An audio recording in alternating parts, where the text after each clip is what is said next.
puisque la communication suivante, tu vas la présenter. C'est François Lins de Toulouse qui a eu des modifications opératoires et qui a enregistré en vidéo sa présentation, qui essaiera de se joindre pour la séance de questions. Sinon, c'est un travail sur lequel, une étude scientifique sur laquelle je collabore aussi. Je pourrais répondre à ces questions. Le sujet, c'est le parcours. Le parcours ambulatoire. Donc, on est toujours sur la gestion périopératoire. Et là, l'idée, c'est par rapport à l'anxiété qui était présentée, la gestion péropératoire et préopératoire. Là, on est vraiment encore en amont, en se disant présenter le parcours patient pour faciliter la diminution d'anxiété aux alentours de la chirurgie. Elle est coupée, celle-là, en bas. Comment ça, elle est coupée?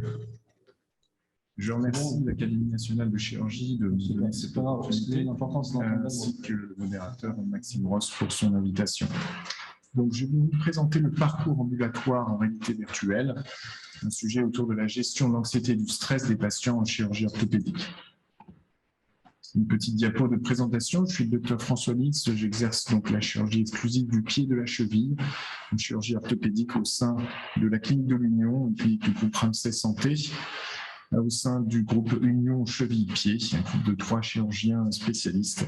Nous avons la chance au sein du groupe Ramsay d'avoir un groupement de coopération sanitaire et un conseil d'orientation scientifique qui favorise l'émergence de la recherche et nous permet d'avoir les moyens de réaliser des études significatives comme celle que je vais vous présenter. Travailler dans le milieu de la réalité virtuelle et dans le milieu du 3D a été une évidence pour nous. Nous sommes très actifs sur le plan du 3D qui révolutionne actuellement notre pratique chirurgicale au quotidien. Nous avons eu une première expérience avec Reminax et son patron, donc monsieur le docteur Ross, en réalisant cette vidéo de tutoriel sur la chirurgie de l'hallux valgus. Donc vous voyez ici des extraits avec une partie chirurgicale destinée aux chirurgiens, aux jeunes chirurgiens, mais également aux kinésithérapeutes, aux médecins traitants, podologues, qui n'ont pas tous tout le temps l'occasion de venir nous voir au bloc opératoire et qui veulent avoir l'occasion de pouvoir observer de plus près cette chirurgie à travers donc les yeux du chirurgien. Vous voyez ici donc la réalisation du tournage avec dans l'appareil de réalité virtuelle, dans le masque, un menu qui permet de se repérer dans les différents chapitres, une partie anatomique, une partie technique chirurgicale également. Et puis à la fin de la vidéo, nous avions réalisé cette auto-rééducation, donc à travers les yeux du patient lui-même, qui nous a ouvert la voie sur cette technique d'affichage qu'on appelle POV ou Person's Own View, qui permet une rétention de l'information beaucoup plus importante. C'est une technique que nous poussons au sein de la Société européenne de chirurgie du pied aujourd'hui, dans laquelle j'ai l'honneur de faire partie du comité média. Et c'est sous la présidence d'un Français, Yves Tourné, chirurgien du pied à Grenoble, que nous avons pu pousser cette technologie et nous sommes en train en ce moment de mettre au point une librairie de plusieurs techniques chirurgicales à destination de nos jeunes frères. Donc la chirurgie orthopédique est éminemment fonctionnelle, elle nécessite une implication totale du patient et donc la formation doit s'adresser également aux patients. Il est vrai que la réalité virtuelle aujourd'hui a souvent été mise en avant pour former les jeunes chirurgiens, mais elle doit également former les patients. L'anxiété et le stress préopératoire étant un frein à l'implication du patient dans cette chirurgie fonctionnelle et donc dans la récupération post-opératoire de la fonction. Donc la qualité de l'information et sa rétention sont absolument fondamentales à nos yeux pour la réassurance du patient. Nous passons beaucoup de temps en consultation à observer nos patients, notamment le langage non verbal, et c'est à partir de cette consultation préopératoire qu'on a les meilleurs indices de la rétention de cette information essentielle par le patient. Donc, nous sommes sur cette dualité chirurgien, soignant et formation, apprentissage et versant patient qui doit aussi apprendre et envers lequel on doit faire preuve d'empathie. Donc, que dit la littérature là-dessus et que dit-elle en particulier sur la chirurgie ambulatoire qui, pour nous, en chirurgie, donc surtout de l'avant-pied, représente plus de 80% des patients. On voit que l'intérêt se majore et augmente chaque année dans la littérature scientifique. On voit que ce mot empathie apparaît. Nous avons fait une revue de la littérature sur à peu près 200 papiers depuis une dizaine d'années et nous avons fait cette diapositive pour rappeler ou présenter les éléments les plus prépondérants. Donc essentiellement, la réalité virtuelle est tournée vers la pédiatrie, vers les enfants, avec un exemple, cette vidéo du docteur Max Stuffings qui permet aux enfants de se glisser dans la peau du médecin et de faire connaissance avec le milieu hospitalier. En général, cette vidéo est présentée lors de l'hospitalisation. Les outils de mesure sont essentiellement autour de l'anxiété et de la douleur. C'est vraiment cela qu'on cherche à atteindre par la réalité virtuelle. D'autres aspects chirurgicaux et médicaux sont abordés dans la littérature avec un focus actuellement sur la chirurgie wallante, donc la chirurgie avec adrénaline sous anesthésie locale et sans garrot, qui permet l'émergence aujourd'hui de l'office surgery, donc la chirurgie dans de petites unités cliniques. La réalisation d'anesthésie loco-régionale et de blocs sympathiques, la chirurgie maxillofaciale, plastique, la dermatologie, les pansements essentiellement pour les brûlés en chirurgie de la main et donc les fasciotomies, les pansements de fasciotomie. Également en gynéco, un axe sur les césariennes, les transferts d'embryons, thermoablation de varices, la chirurgie cardiaque, la rééducation post-brûlure, avec soit un matériel coûteux spécialisé de type Oculus ou HTC Vive, ou alors des matériels peu coûteux qui impliquent l'utilisation d'un smartphone. Donc cela a éveillé notre attention, l'aspect anxiété, la possibilité de diminuer cela grâce à la VR en utilisant un matériel peu coûteux comme le smartphone. Globalement, le concept qu'il faut retenir, c'est celui de distraire le patient, donc de réaliser une hypnoanalgésie médiée par la réalité virtuelle. Cette hypnoanalgésie peut être active ou passive. Active, c'est-à-dire qu'il s'agit de gaming, le patient est impliqué dans un jeu et actif, alors que passif, il regarde simplement du matériel vidéo. Nous avons aussi, grâce à cette étude de la littérature, relevé plusieurs méthodes de mesure de l'anxiété et plusieurs paramètres qui sont étudiés lorsque la VR est utilisée en recherche et donc en clinique. Quelques chiffres dans cette étude, par exemple, de l'European Journal of Anesthesiology en 2019, un essai contrôlé randomisé sur 200 enfants de 4 à 12 ans a permis de mettre en évidence une diminution de 40% de la consommation d'antalgiques, mais pas de différence sur les scores de douleur et anxiété. Cela a aussi éveillé notre attention dans le sens où le jour de la chirurgie, peut-être que c'est un petit peu tard et peut-être que si on donnait la VR accessible avant le jour de la chirurgie, cela serait peut-être plus efficace sur la douleur et l'anxiété, pas seulement sur la consommation d'antalgiques, même si les deux sont forcément liés. Une étude dans le JAMA Open en 2021, également contrôlée randomisée, a retrouvé une efficacité plus importante de la VR active par rapport à la VR passive et au contrôle. Et je dirais que la méthode donc de la société Revinax en Person's Own View, donc POV, est à la fois active puisqu'on voit à travers les yeux soit du patient, donc soit du chirurgien pour ce qui est de l'apprentissage, et n'est donc pas complètement passive. Il y a vraiment un engagement du patient dans la consultation du matériel vidéo. Donc, nous avons réalisé mise au point d'un protocole expérimental intitulé « Intérêt de la réalité virtuelle utilisée en préopératoire dans la gestion de l'anxiété lors de la chirurgie osseuse du pied en ambulatoire ». Excusez-moi, c'est un titre un petit peu long. voilà, nous avons donc intitulé cette étude « Parcours réalité virtuelle ». C'est une étude prospective comparative qui est actuellement à l'étude au comité de protection des personnes. Nous avons retenu plusieurs scores, notamment l'échelle visuelle analogique de la douleur et le score Amsterdam Pre-Operative Anxiety and Information Scale, le APAIS, qui permet d'évaluer l'appréhension du patient vis-à-vis de l'anesthésie et de la chirurgie. Nous avons également retenu l'échelle de stress de Kunji qui permet d'évaluer un peu plus sur le plan de la personnalité du patient, sa sensibilité au stress, dirons-nous. Vous avez ici le calendrier du déroulement de cette étude avec une capture donc, de la vidéo qui a déjà eu lieu, je vais vous montrer des extraits, et ensuite des mesures étagées, donc en préopératoire entre 1 et 6 mois avant l'intervention, le jour de l'intervention, puis dans les 2 semaines qui suivent, dans les 2 mois qui suivent et dans les 6 mois qui suivent avec des mesures à chaque fois.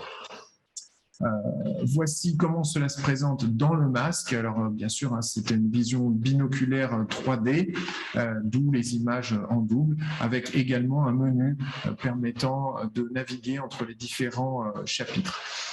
Et donc, c'est important de retenir que cela se regarde dans un cardboard, c'est-à-dire un matériel très peu coûteux. C'est quelques euros sur Amazon. Chacun peut se le procurer.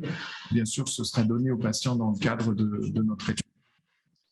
Donc, à nouveau, pour insister là-dessus, les extraits que je vais vous montrer sont en 2 dimensions. Vous verrez que l'image est déformée et apparaît en grand angle, ce qui est normal. Ce n'est pas le rendu qu'on a, bien sûr, lorsqu'on regarde dans le masque de réalité virtuelle. Voici un exemple de ce cardboard. Ensuite, vous verrez, je vous demande de faire attention à cela parce que c'est important. On a prêté attention à certains effets visuels et audio qui simulaient la sédation du patient, puisque lors de l'anesthésie loco-régionale dans la chirurgie de l'hallux valgus, il y a une petite sédation qui permet au patient d'être plus tranquille lors de la réalisation des blocs nerveux par l'anesthésiste. On porte une attention particulière également au langage qui se veut positif, réassurant et descriptif, la description servant vraiment à ancrer l'expérience chez le patient. Voici donc cet extrait que je vais vous laisser regarder et écouter. Bienvenue dans l'expérience immersive Ramsay. Durant cette séquence, vous allez découvrir et incarner un patient admis pour une chirurgie en ambulatoire. Bonjour, bienvenue, vous venez pour l'ambulatoire.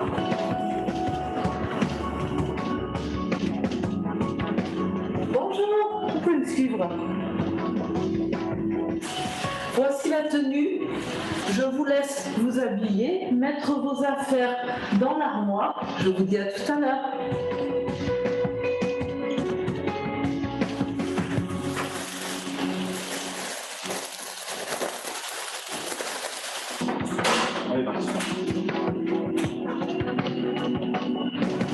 Et nous voilà arrivés en salle d'induction. Je vous laisse avec l'infirmière qui va vous prendre en charge. Bonjour, je suis votre anesthésiste et c'est moi qui vais vous prendre en charge aujourd'hui pour la réalisation de l'anesthésie loco-régionale dont on vous a parlé lors de la consultation.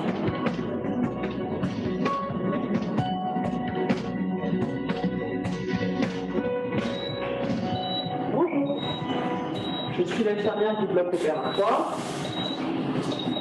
Bonjour, je suis le chirurgien, vous me reconnaissez?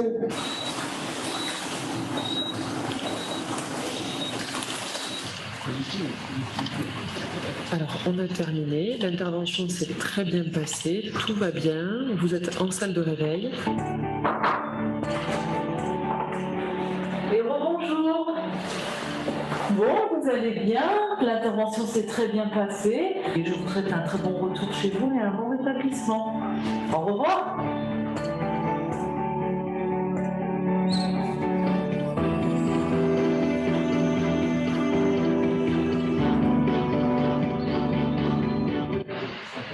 Voilà, donc une dernière diapositive pour revenir sur les points essentiels pour nous. Cette étude va nous permettre de regarder avec plus de précision ce qui se passe dans la période préopératoire, entre la consultation préopératoire et le jour de la réalisation de la chirurgie ambulatoire. Le but étant d'avoir un matériel accessible à la demande du patient pour favoriser la répétition du visionnage du matériel vidéo et donc l'intégration et la rétention de l'information par le patient. On pense que cela permet par une hypnoanalgésie VR médiée une meilleure implication du patient et donc au final une amélioration des résultats fonctionnels. Voilà. J'espère que ce message aura été profitable pour vous. Je m'excuse encore de cette vidéo qui a été préenregistrée et si je suis sorti à l'heure du bloc opératoire, je me joindrai à vous pour la séance des questions. Est-ce qu'il est en ligne, Pascal? Non. Non, il n'est pas là. Donc le commentaire, c'est éventuellement Maxime. En tous les cas, c'était également intéressant. Et c'est une occasion, peut-être, si vous voulez revenir, Pierre, pour peut-être des questions que les collègues peut-être voulaient vous poser. La place de la VR dans la gestion de l'anxiété d'abord et puis après de la douleur post-op. D'accord.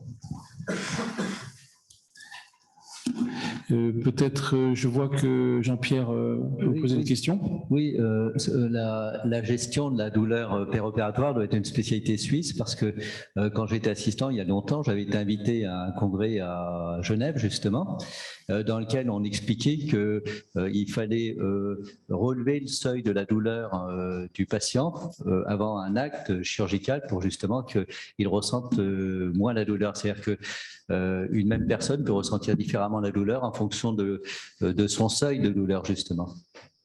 Oui, c'est vrai. C'est bien ça. Alors, il y a plusieurs questions. Hein. On reprend le thème. Mais oui, on peut justement l'environnement peut changer le seuil de la douleur, ça c'est vrai. Et après une spécialité suisse, pas tant que ça finalement. J'espère que ça va se mettre au point, mais en France, je pense que vous êtes plus fort là-dessus, si vous voulez tout savoir. Oui. La gestion de la douleur est devenue un vrai sujet, alors qu'elle a été pendant longtemps un peu considérée comme accessoire. Alors il y a plus plein de questions. Jean-Claude, qu'au final, puis ensuite, si, tu réponds. J'ai vu que tu as levé la main. Je crois que j'ai juste une petite question. Bravo pour votre travail. Dans le service, dans l'hôpital où je travaille, on a fait 2 expérimentations avec, j'allais dire, 2 produits différents. Et dans ma tête, j'en ai au moins 6 ou 7 sur l'hypnose de casque virtuel avec des programmes, etc. Donc, comment vous vous positionnez dans ce marché et comment vous donnez un petit peu d'éléments autour du marché parce que, je veux dire, il y a une concurrence absolument énorme sur ce sujet-là. Oui, c'est vrai que c'est devenu un vrai, de toute façon, globalement, la douleur et l'anxiété en médecine, c'est devenu un vrai business. On peut parler de ça comme ça, mais pour ma part, en fait, c'est surtout quand j'ai conçu le protocole de recherche, il fallait quelque chose qui soit validé, qui est le marquage CE, qui soit validé médicalement.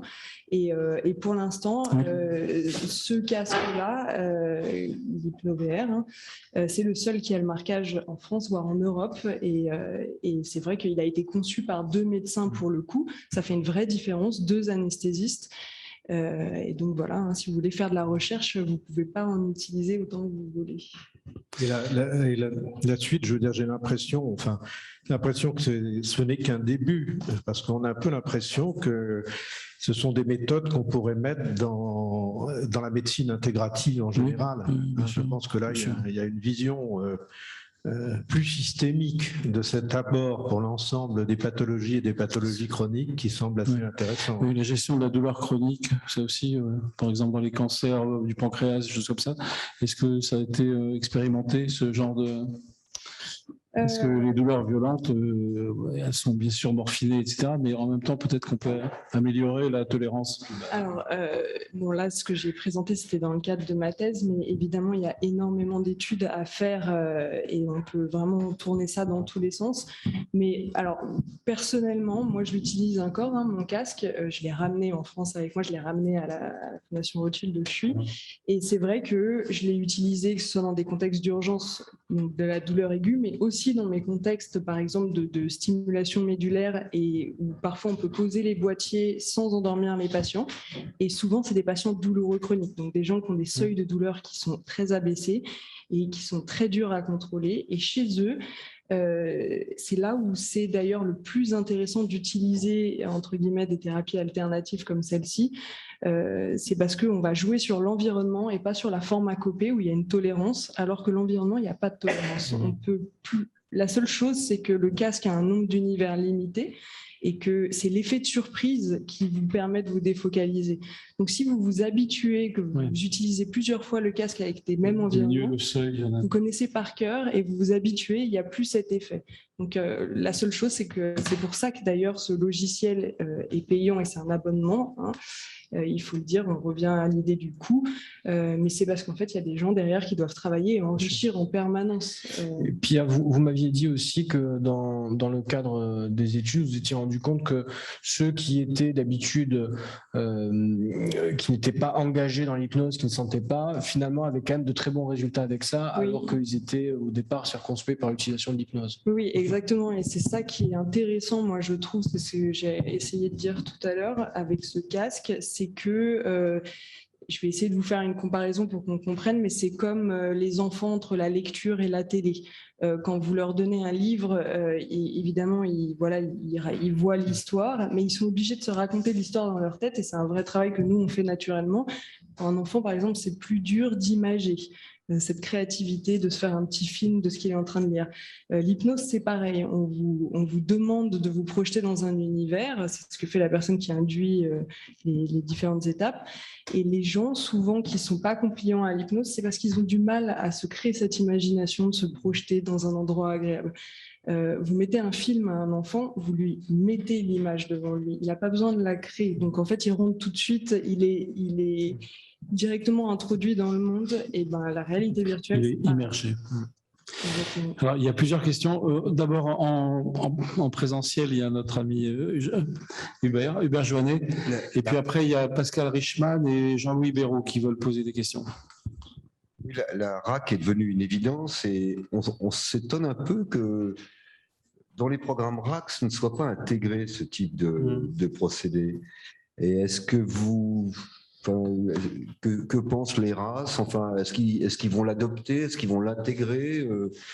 On a l'impression que ça devrait s'intégrer naturellement dans un programme RAC. Oui, je suis tout à fait d'accord. C'est vrai que moi, à Genève, on avait beaucoup les RAS et là, je vois le RAC tous les jours. Oui, je pense qu'on devrait l'intégrer et d'ailleurs dans les programmes RAC et RAS, souvent ils essayent de faire des chirurgies sans intubation. C'est des patients qui sont sédatés mais qui ne sont pas intubés pour pouvoir avoir justement la phase de réveil qui passe plus vite, entre guillemets réveil, pour pouvoir sortir. C'est vrai que là, plus on diminue les traitements, la pharmacopée, finalement, plus le patient peut sortir vite. Et puis, vous diminuez l'anxiété et la douleur, plus le patient... D'ailleurs, ça rejoint la dernière présentation. Si les patients sont bien accompagnés et qui savent ce qui les attend, entre guillemets, qui ne sont pas passifs mais actifs de ce qui se passe, oui, on va diminuer la douleur et ils sortiront plus vite. Mais... Après, c'est une prise de conscience des hôpitaux de savoir dans quoi investir.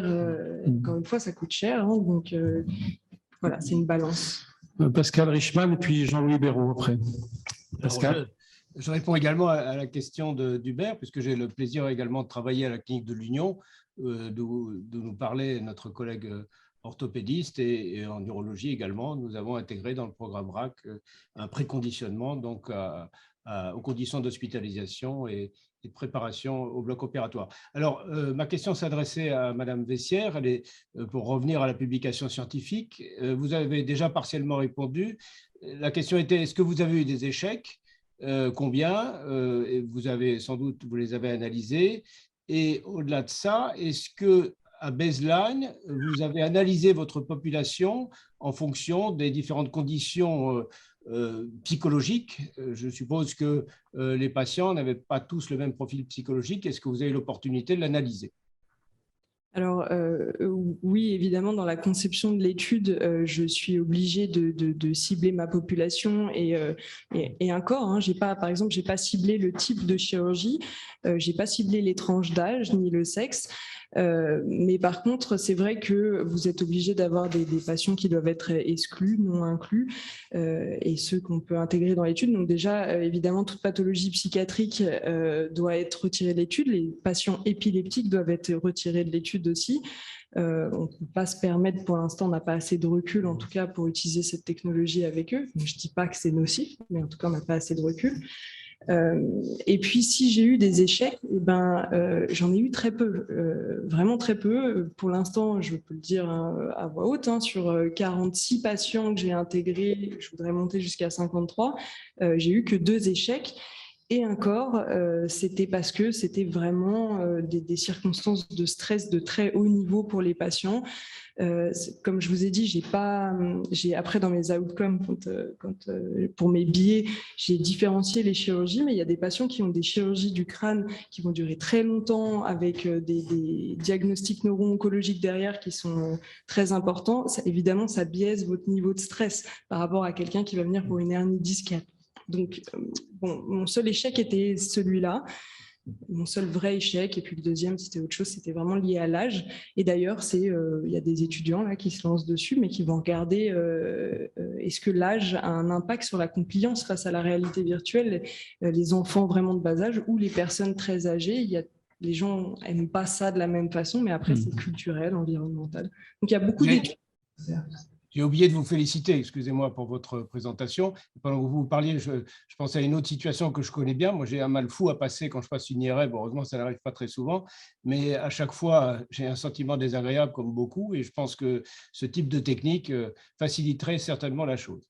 Eh bien, on a des casques IRM compatibles. Ah ben, je vais vous en acheter un. Pas nous, hein, mais ils sont en train. Jean-Louis Béraud, alors, question. Oui, merci pour cette très belle séance.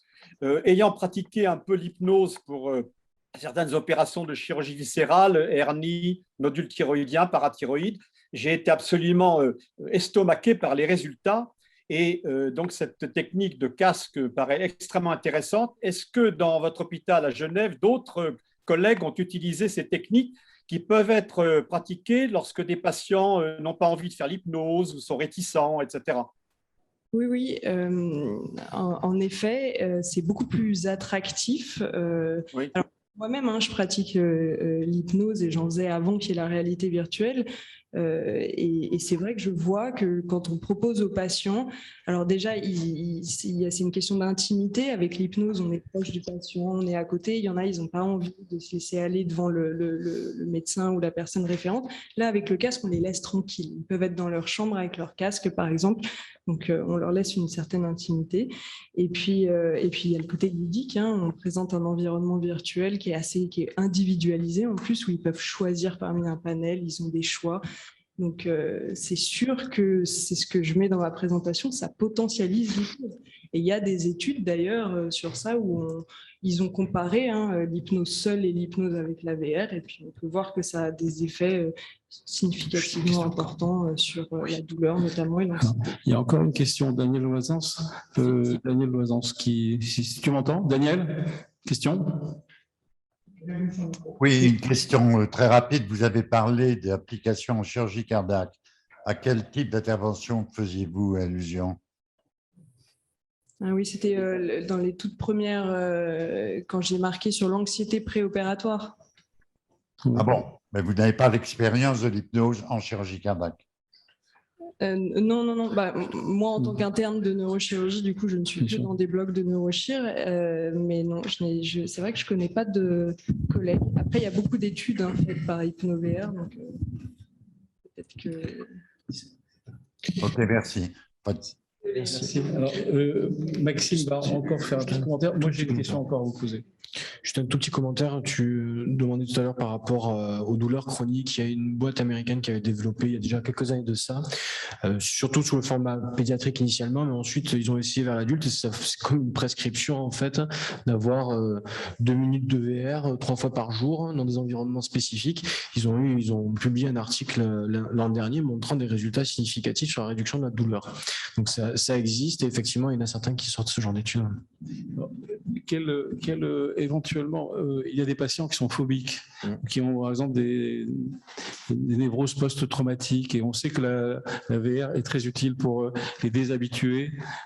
Est-ce que quelqu'un qui a une énorme phobie de la chirurgie, ça peut arriver, pour le préparer, ce qui a été présenté dans le parcours, par exemple, quelque chose comme ça devrait pouvoir peut-être leur permettre de plus facilement passer à l'acte et de transformer un peu la perception de cette dangereuse phobie. Alors oui, ça revient du coup aux 2 points qui font l'immersion, donc l'illusion physique et psychique. Donc là, c'est l'illusion psychique de pouvoir jouer sur. C'est assez utile. En psychiatrie, ils sont en train d'essayer de développer ça pour pouvoir l'utiliser justement sur le conditionnement, le choc post-traumatique. Et c'est vrai que ce qui est bien, c'est que vous pouvez niveler le degré de réalité dans votre réalité virtuelle, justement avec la qualité de l'image ou autre. Et en fait, ils jouent avec ça. Ce qui est assez intéressant, c'est qu'il montre que si vous avez une... On peut faire ça avec la chirurgie, pour répondre à la question. C'est ça la question. Mais justement, en faisant des étapes, ça veut dire, au début, ils vont leur montrer un bloc qui ne fait pas du tout réel, donc ils n'ont pas trop peur, et puis après, mais oui, complètement, on peut travailler ça avec les patients. Et en fait, je mets un point, mais ce qui fait le stress et l'anxiété, pour en avoir fait presque une surspécialité à un moment dans ma vie, c'est vraiment le côté actif-passif des patients. C'est-à-dire que si le patient il est passif face à son soin, qui ne se sent pas intégré dans la procédure, qui ne comprend pas, par exemple, ce qu'on est en train de lui faire, donc il y en a certains qui n'ont pas envie de comprendre ou c'est trop complexe, mais si vraiment, s'ils n'ont pas cette perception du soin qui leur est adapté et qui ne comprennent pas ce qu'on est en train de faire, c'est là où ils commencent à avoir mal, donc, ou peur pour tout ce qui est l'angoisse de la chirurgie. Et donc vraiment, c'est travailler ces aspects-là qui fera la différence. Et c'est pour ça que d'ailleurs, avoir des bonnes consultations pré-op, post-op, ça fait toute la différence, le suivi, parce que il me semble que ça va au-delà de ce qu'on a l'habitude de faire quand on reçoit nos patients en consultation physique, face à face. C'est-à-dire, on essaye de tranquilliser, d'expliquer, d'anticiper, de faire comprendre. Eh bien, là, ça peut être quelque chose en plus qui va prolonger le temps de la consultation. Ah oui, je me permets de rajouter un tout petit truc, j'ai l'impression de faire énormément la pub de la VR aujourd'hui, mais c'est vrai que l'avantage aussi, c'est l'aspect en termes humains, dans le sens où, par exemple, l'hypnose, on en parlait, vous êtes obligé de former du personnel dans un hôpital et de mettre du personnel à disposition. On n'a pas toujours le temps, que ce soit les anesthésistes, les chirurgiens ou autres, de passer du temps à côté de nos patients pour faire des séances d'hypnose ou des consultations longues.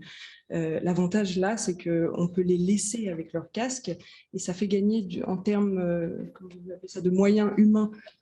Quand on n'a pas assez de personnel, on peut compenser ça avec les casques de réalité virtuelle. Après, il faudrait que les coûts de toute façon d'un casque coûtent moins cher qu'une personne. Peut-être, est-ce qu'il y a eu des études médico-économiques comme on le fait pour certains, parce que justement, si on économise des antalgiques, des durées d'actes plus allégées, etc., et des douleurs, on revient moins cher finalement.